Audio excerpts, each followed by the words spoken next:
Hello, everyone, and welcome to Epcor's 2024 Annual General Meeting. I'm Martin Kennedy, Epcor's Director of Communications and Public Engagement, and I'm pleased to MC our program today. I'd like to welcome attendees joining our live stream. This provides an opportunity for anyone from locations where Epcor operates across North America to be part of today's event. I'll begin our AGM by noting, of course, that our work takes place on the traditional territories of Indigenous peoples.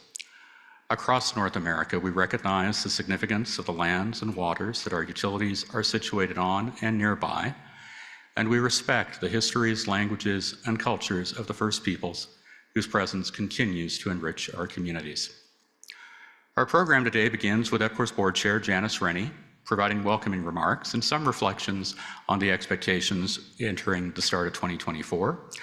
Then John Alford, Epcor's President and CEO, will share the year in review with highlights of Epcor's performance across our North American operations. Jennifer Addison, Senior Vice President, Sustainability, General Counsel, and Corporate Secretary, will speak to our sustainability performance update. We'll then invite the Board Chair back for an opportunity to share the Board's perspective on the reports shared here today and Epcor's 2024 performance. That will bring us to the final portion of the AGM, which will be a question and answer session. Thank you to all who submitted questions in advance, but don't worry if you didn't. There's still time to submit questions using the chat feature in the live stream. If you wish to see copies of any of our AGM documents, please visit epcor.com following the event, navigate to the About section and proceed to Our Company and then to Financial Information. And now, I'd like to welcome Epcor's Board Chair, Janice Rennie, to provide opening remarks. Please welcome Janice.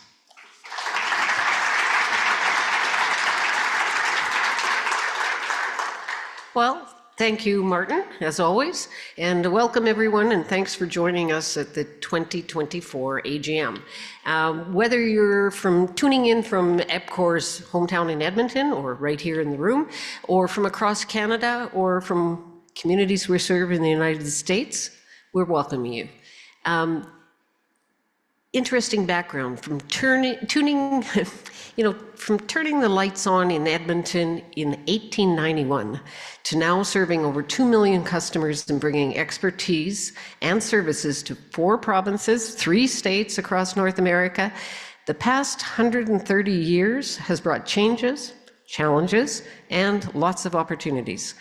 So I would say this past year was no exception. Balancing growth through some difficult economic conditions and navigating some risks. As a board, it's our role to provide oversight and work with Epcor's leadership to chart the path forward. And as part of this, the Board of Directors determines acceptable levels of risk. We provide oversight for identifying, monitoring, and reporting on Epcor's top strategic and operational risks. And that helps us guide the organization as plans are put in place and as we navigate opportunities and challenges that arise in a given year. With that in mind, we look forward to today's presentations, and to get things underway, I'd now like to introduce John Alford, the President and CEO of Epcor, to provide the 2024 in-year review. John, your podium's yours.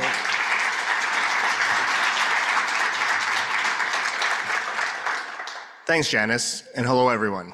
Thank you all for joining us today. I'm John Alford, and I'm pleased to be here today sharing highlights from 2024. As an essential services provider, Epcor is part of everyday life for more than 2 million North Americans. Each time you turn on a tap and get great tasting drinking water, or when you flick on the lights on a January morning to get your kids ready for school, you can count on us to be there. This past year brought both challenges and opportunities for Epcor. And as we progressed through 2024, we collaborated on solutions, formed strong relationships, stepped up where it was needed most, and delivered reliable services to our customers across North America. And so today, as we share our operational updates, I look forward to including some stories about what Epcor's commitment to community looks like in action. Our long-term plan reflects our focus areas as a company: people, operational excellence, community, and growth. And while I won't present under these headings individually, you'll see them reflected in our reports and stories about the work that we do every day. the expertise our people and operations bring to the communities that we serve, how we manage growth and provide value to our shareholder, and the future we're working to build for our customers and the communities that they live across North America. Reflecting on 2024, our teams performed well.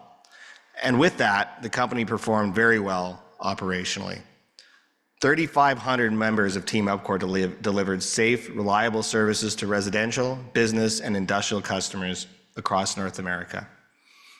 Our teams take great pride in the work that they do because the communities they work in are the communities that they live in too.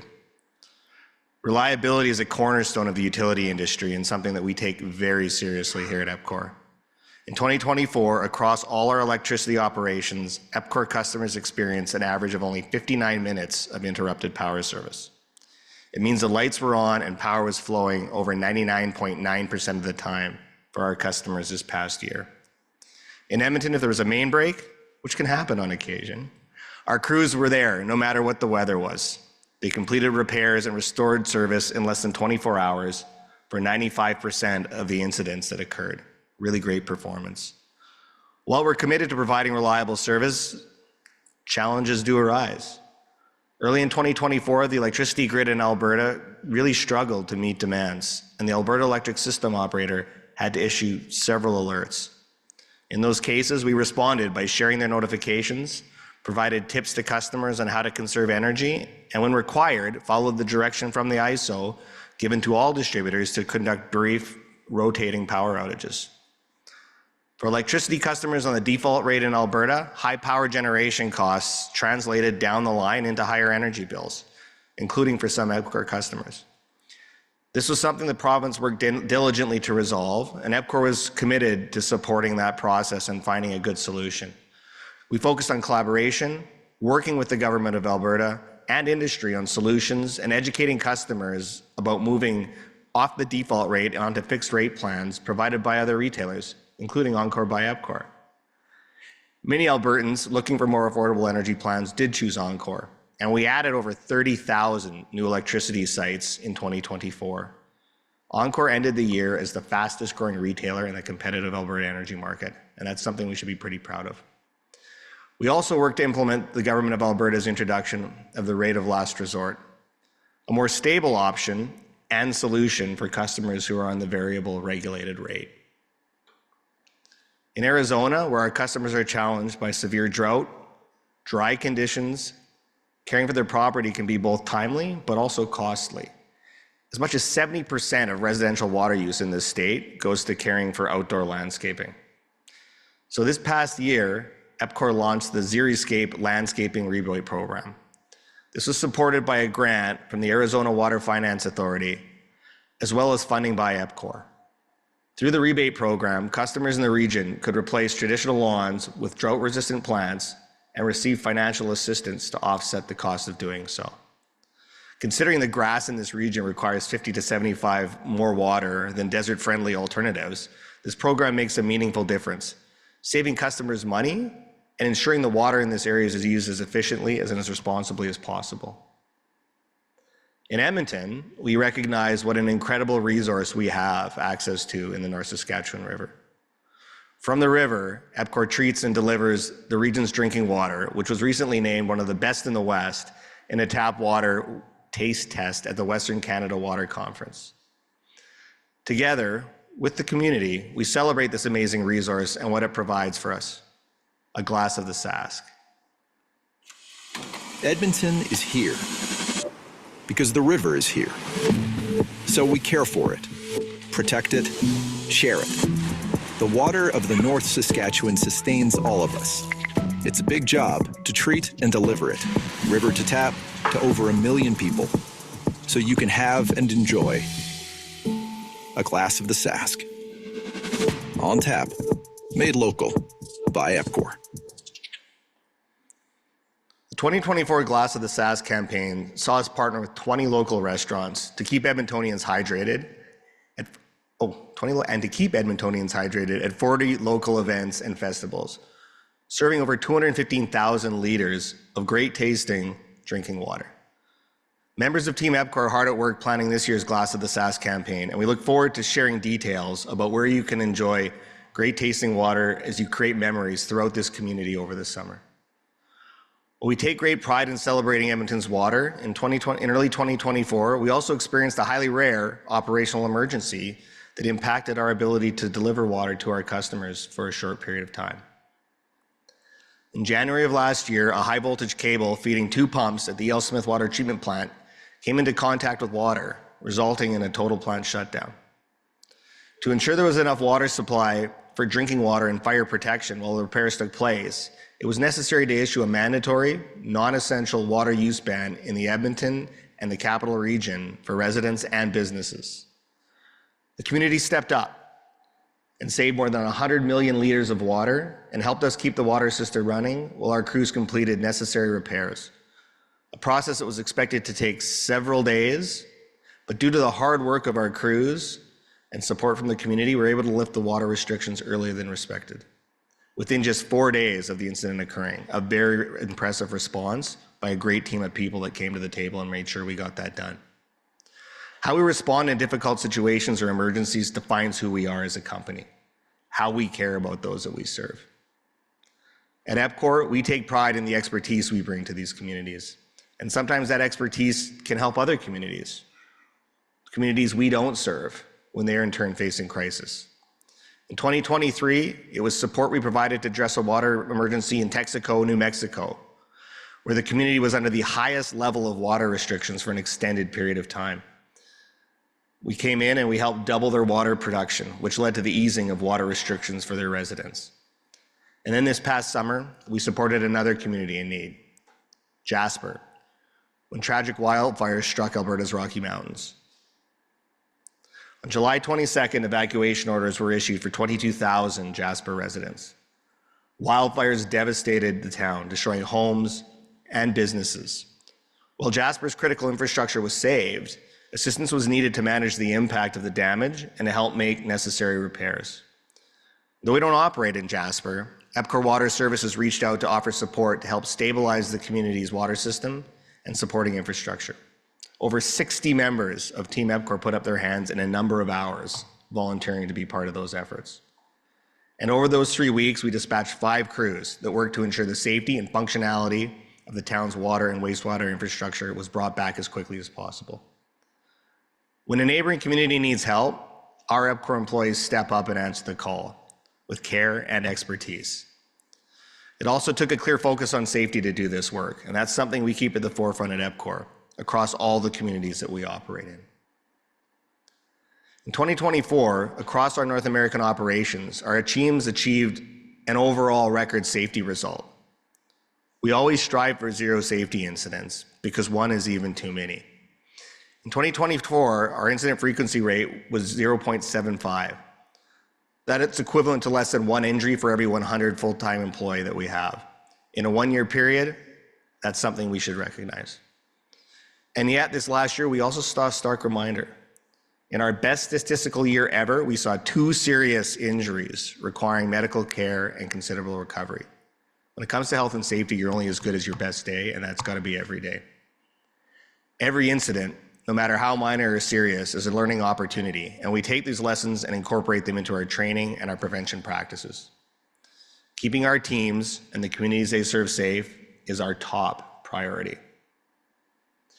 We also know that in addition to keeping our teams safe, we need to invest in our employees and grow our expertise. To do this, we encourage team members to pursue a range of learning and professional development opportunities that we make available. With safety as a top priority, one of the mandatory learning and growth activities is our annual Safety Summit. All 3,500 members of Team Epcor participate in the summit, dedicated sessions that share stories, explore potential for incidents, and take away learnings that help us keep a sharp focus on safety. In addition to safety learning initiatives, we provide countless internal programs that touch the team members in many different roles across the company in many different ways. Last year, we saw nearly 1,500 course completions, showing that members of Team Epcor are eager to learn and grow. Because of this, and many other aspects of our workplace experience, we are once again pleased to be recognized as one of Canada's top employers for young people which was featured in the Globe and Mail. An Alberta Top 85 employer, highlighted in Post Media, and one of the best places to work by both the Phoenix and Austin business journals. These outside recognitions are not only appreciated, they highlight our team members and the exceptional culture that they help to build. Along with caring for our people and our customers, we celebrated a milestone in caring for the environment. In British Columbia, we marked 20 years of operation in Howe Sound, where Epcor is contracted by the province to treat water from an abandoned copper mine before it flows into the Sound. The Britannia copper mine operated from 1904 to 1974. Over that time, it produced contaminants that ran into Howe Sound and drove away all the marine life. It was almost desolate. And even when the mine's operation stopped, rainwater and snow melt continued to pass through the abandoned pits and tunnels, entering the groundwater and ultimately reaching the ocean. Today, Epcor treats 4.2 billion liters of runoff from that site annually and removes over 250,000 kilograms of contaminants. Over the years, as a result of this, marine life, including humpback whales, have returned to Howe Sound and is now a designated UNESCO Biosphere Reserve. This kind of work and these types of stories demonstrate the commitment we have to creating positive results. It's a drive that we share across all our teams and all our operations, for our communities and for the growth of our company. In this past year, it translated into positive operational and financial results. Financial performance was ahead of expectations for 2024. This was based in part on growth in customer counts, water sales volumes, and execution of some big commercial projects. In serving an ever-increasing customer base and ensuring we have a reliable utility infrastructure, we invested over $1 billion in capital across North America. This is helping realize the potential of Epcor's growth, putting dollars into your communities so reliable services will be there now and in the future.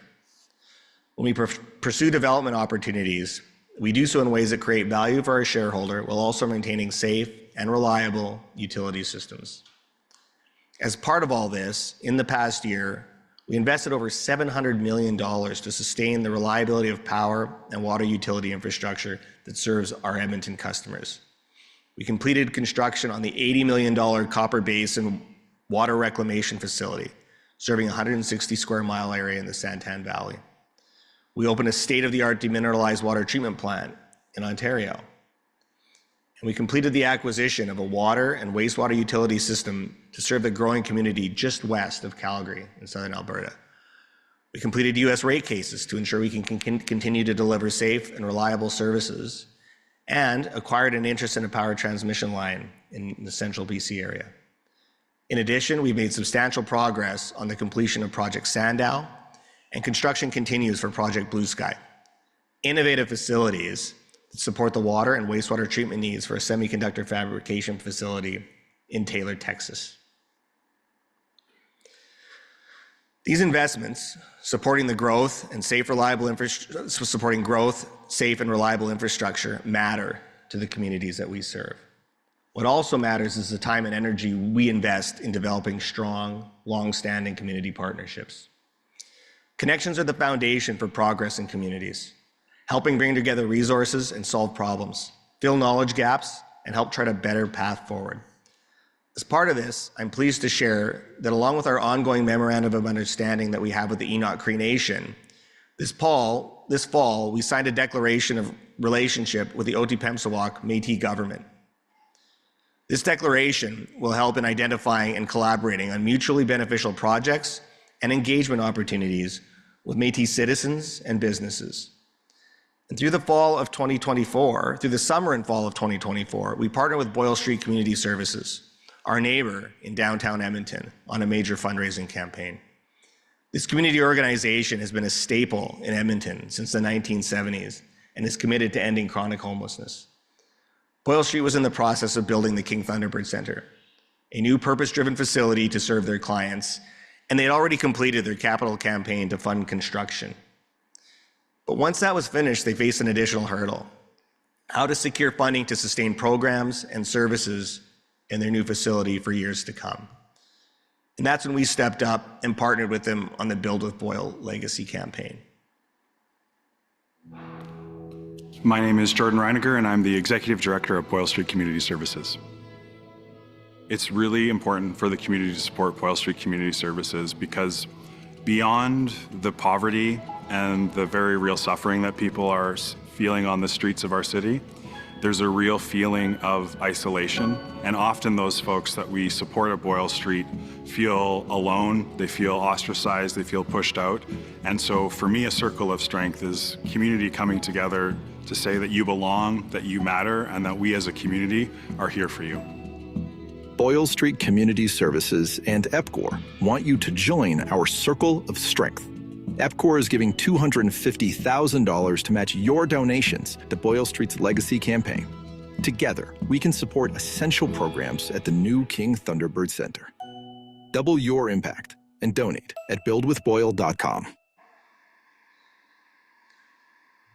Epcor provided funding to run the promotional campaign, helping spread the word to Edmontonians and businesses, and also ended up increasing our matching funding to $375,000 to encourage as many donations as we could capture. Our Epcor teams wrapped their arms around this campaign, creating a circle of strength around Boyle Street and their clients by volunteering, donating, and attending cultural learning experiences. In total, with strong support from community and business, the Build with Boyle Legacy campaign raised over $815,000 for programs and services for Boyle Street's clients, ensuring consistency and wraparound supports that they can depend on for years to come, and a really great start to building that endowment. Overall, in 2024, across the communities that we serve in North America, we contributed the equivalent of $4 million in community investments, including funding for programs, research, in-kind support, staff volunteer time spent, community infrastructure, and sponsorship of arts and community events. Team Epcor shares a strong commitment to nurturing the communities we serve today. By investing in a sustainable future, we can create a vibrant society and a lasting impact for future generations. With that in mind, I would like to now introduce Jennifer Addison, Senior Vice President of Sustainability, General Counsel, and Corporate Secretary, to provide our 2024 Sustainability Performance Update.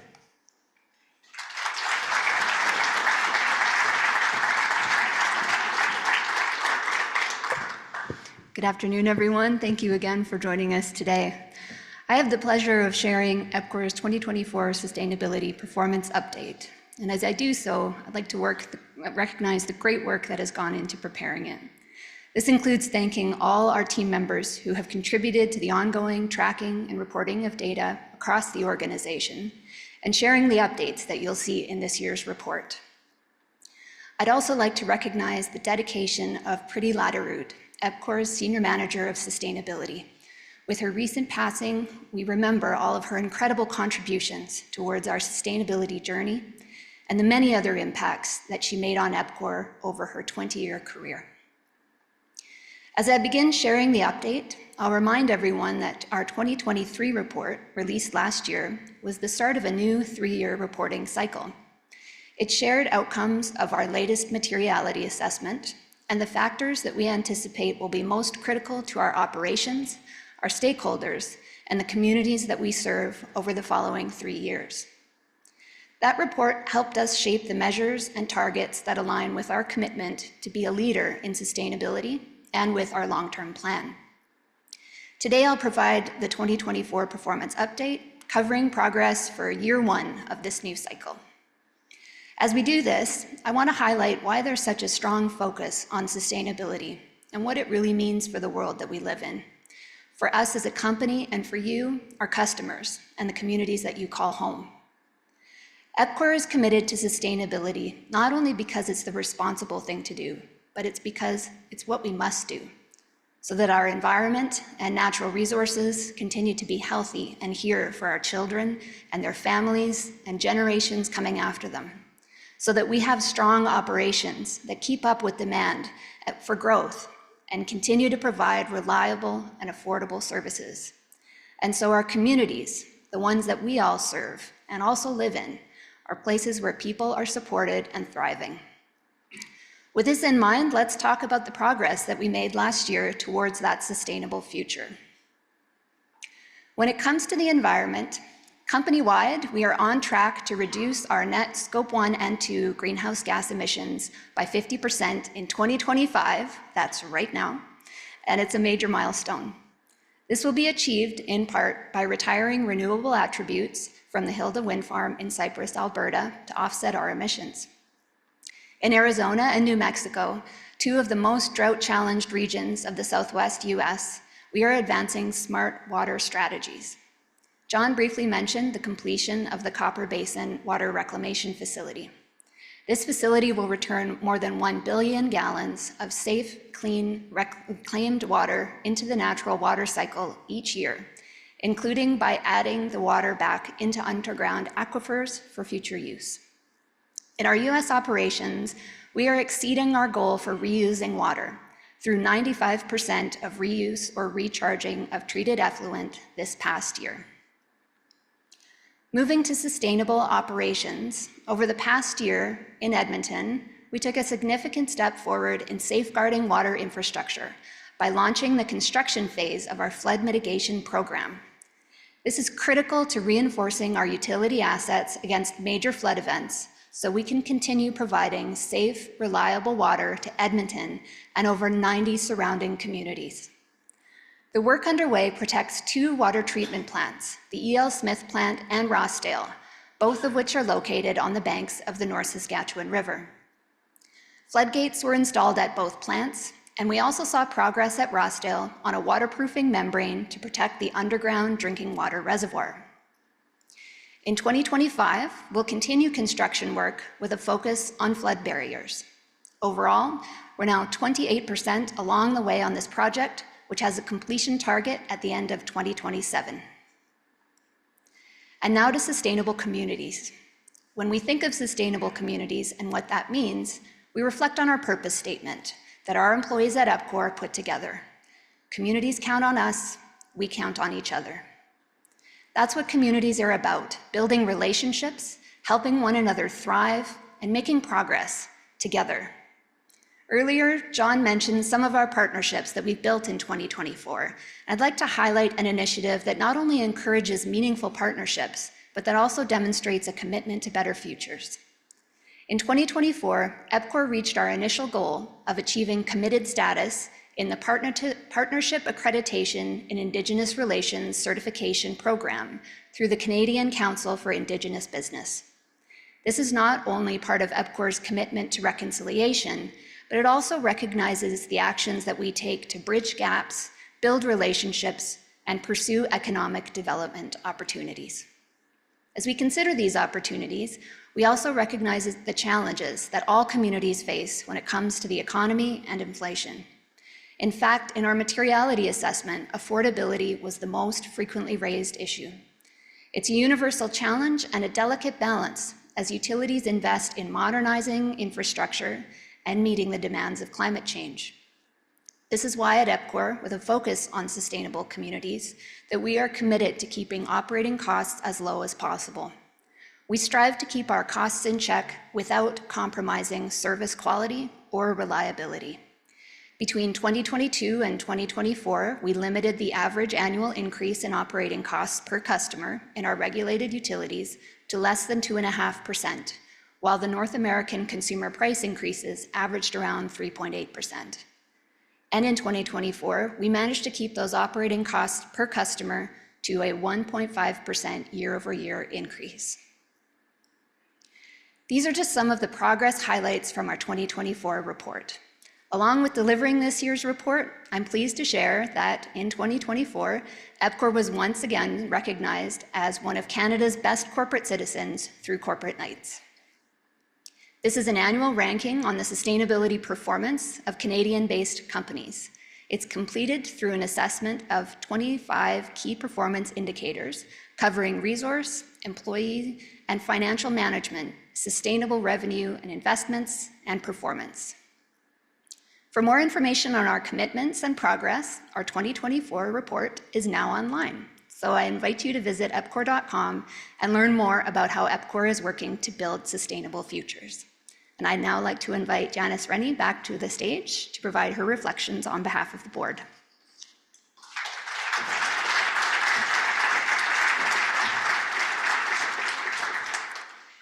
Well, thank you, John, Jennifer, for your very insightful presentations. It's clearly been, as we started out saying, an eventful year. While there were challenges to address, it's evident that the team Epcor remained focused on caring for customers and providing reliable service to our communities. And throughout 2024, many North Americans, including Epcor customers, experienced difficult economic conditions and high cost of living. Through this time, Epcor still ensured it was investing to modernize aging infrastructure, support growth, and meet the demands of a challenging climate, all while keeping costs manageable for customers. Jennifer mentioned that, but I thought I'd mention it again. The work with the Alberta government is just one example of how shared commitments and strong relationships can result in better solutions for customers. And the work of government and regulatory bodies across all jurisdictions makes a great difference in bringing valuable services and innovative solutions to communities. In US communities, there was a focus on finding new and innovative ways to conserve water for the expanding future while expanding capacity and accommodating growth. And throughout the past year, Epcor continued to perform ahead of expectations, both operationally and financially. So our role as a board is to provide guidance to Epcor overall, and in relation to sustainability, guide strategic development and transparent tracking of the results. Our emphasis on sound governance extends through Epcor's leadership in navigating challenges while driving growth and value. And we see this in the results and the updates that were shared today.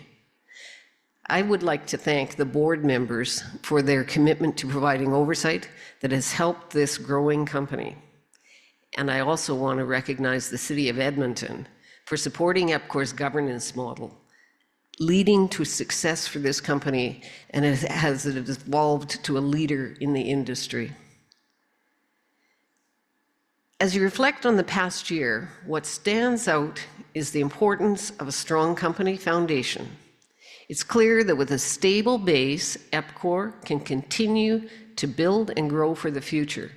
And based on that strong performance, the board recommended an increase in the dividend to our shareholder from $193 million in 2024 to $201 million in 2025. So it's a sign not only of the results and value this company generates, but also the value of the services and solutions it brings to communities across North America.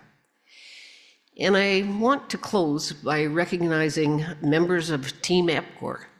Thank you for your continuing commitment to the company, to one another, and the communities you serve across North America. I couldn't be more proud to be involved. Thank you also everyone watching for joining Epcor's AGM. And I'll hand things back to Martin for the Q&A. Thank you.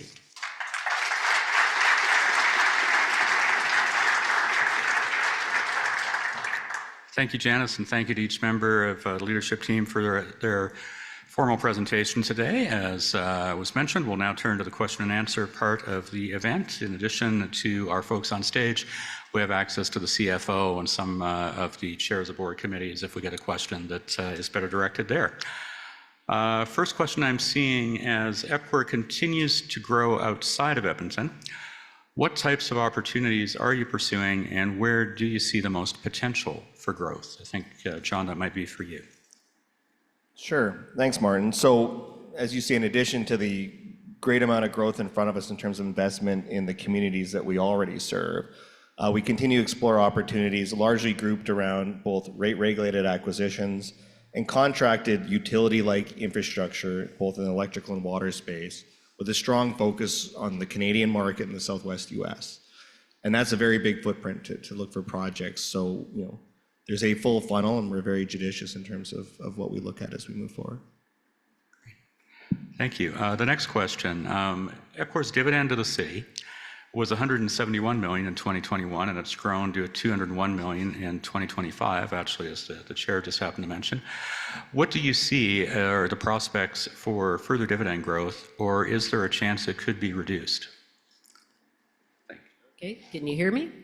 Okay, so we have committed as a company to being a sustainable dividend and hopefully growing each year. And that has been the case over the history of Edmonton's ownership structure that we've put in place. We are careful to make sure we don't give away too much of the money so that we can keep investing in our assets. And it is our belief that we can keep doing that, barring something catastrophic. We will try to keep the dividend at least steady and probably growing. That's our commitment. Great. Next question, I think for you, Jennifer. Some organizations are pulling back on climate change targets. What are Epcor's views on climate change targets, and have your plans changed? Thank you, Martin. So some organizations are doing that. I think Epcor's sustainability targets have always been built on our materiality assessments, what we think are the most important things that we can do to mitigate risk for the companies and for the communities that we serve. But we are taking into account the changing legislative environment. So you'll see some changes in our report this year, being respectful of the new legislation that exists in Canada, and making sure that when we do disclose targets, that we have a clear and well-articulated plan to achieve those targets. But no, we're not signaling any change in our commitment to our sustainability objectives. Great, and I'm seeing no further questions have come in online, supplemental to those. So with that, I will thank all of you in person and online for attending, and we will conclude the live stream portion of the event and wish everyone online good day.